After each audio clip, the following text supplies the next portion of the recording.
Le hip-hop a commencé à s'ancrer au Libéria à la fin des années 80 et au début des années 90.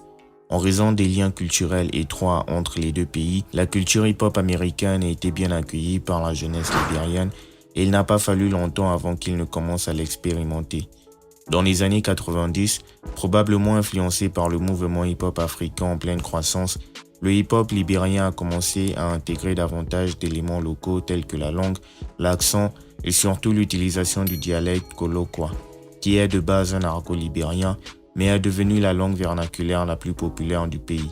Ce mélange a donné naissance au hip-ko, qui est jusqu'aujourd'hui le nom du hip-hop libérien, et son évolution au fil des années en a fait un sous-genre intéressant de la musique hip-hop avec un style unique. Au début, le genre a été utilisé par les jeunes comme un moyen de se rebeller, offrant un moyen d'expression personnelle dans un pays en reconstruction après les horreurs de la guerre civile 89-2003 et confronté à l'instabilité politique et à des difficultés économiques. À mesure que le hip-hop continuait de se diffuser au Libéria, plusieurs artistes ont commencé à émerger comme des figures importantes de la scène.